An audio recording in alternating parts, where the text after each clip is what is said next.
Hey, what's going on, people? I'd like to thank everybody for subscribing to my new channel. I hope you guys enjoyed. I'm gonna try to keep this movement pushing on, but I appreciate everybody coming over from my old channel, even new subscribers that have found my channel. I appreciate you guys subscribing. But I wanted to do a review on this James Brown movie, Get On Up. I got the opportunity of seeing it on opening night, which was, I believe, this last Friday. Um, my expectations for the movie, I thought it'd be a pretty decent movie. I was questioned about whether the movie would be written right, but as far as the guy that was playing it, I was at first when I heard he was playing it, I was like, he just came off of doing 42.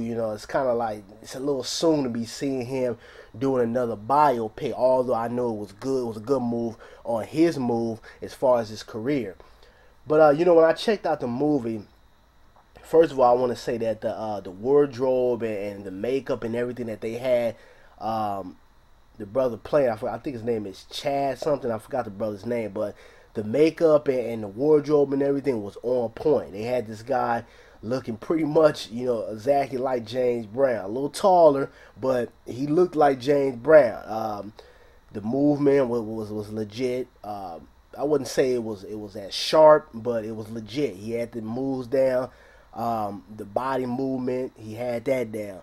Some of my complaints about the movie, I would say, it seemed a little out of sync. Like you will be watching a movie and it'll go from 1985, then it'll go back to 1965, then it might go to 1935, and then it'll go back up to 1987, and then it might from there go all the way to 1942. So it was kind of like it was bouncing around through all different times of his life, and I think it made the viewer a little confused at times.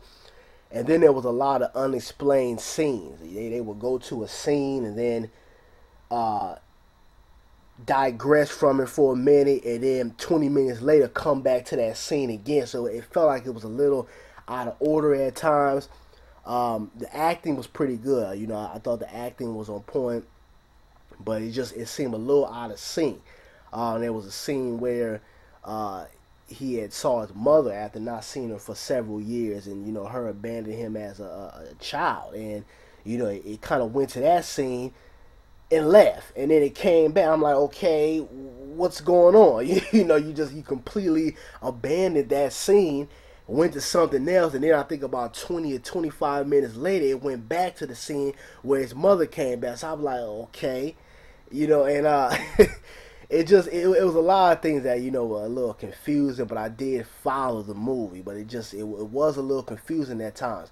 Um, I think the writers could have dug a little bit deep into his personal life. The movie basically stayed on his professional music career. Like it went back to his childhood for a minute, but it didn't really dig deep. It was a lot of things about his childhood and just him becoming James Brown that I think were not told in the movie, and it was a lot of backstory that I think they left out of the movie, and it could have been because of production funds.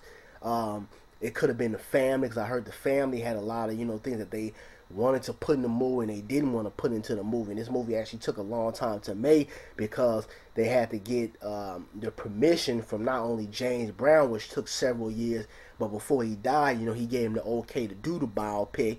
And then, but when he died, they had to work out other legal things that were going on with the family. So it was a lot of things that I felt like they left out, but it could have been the family, because a lot of times families, um, which I think it is not being fair to the audience. They try to leave out the grimy stuff. Same thing with the Lear project that they're in the works of making. The family is very strategic about what they want to film and what they don't want to film. And I feel like when you're telling a biopic, you can't say all the peachy goody goody things and then don't talk about the negative things that that person did, or their faults, or the trials and tribulations that they had to go through to get to where they are. And I felt like that was just a lot of it was missing out of this film.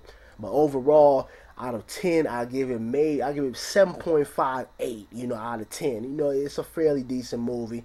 I would say it's a good movie. Go check it out. um you know uh for that, that's basically my opinion on it. You know, it was a good movie, but it was just a lot of things that I felt like were missing out of the film. You know, and I'm very I'm a big critic on films, but you know, it was certain things that just it didn't really flow right as far as the overall progression of the film. But if you guys checked out the movie, tell me what you thought on it, whether you liked the movie, whether you didn't like it. I believe Mick Jagger was one of the directors, so again, that could be part of why certain things were taken out too. But you guys give me your feedback on it. I'm out. Peace.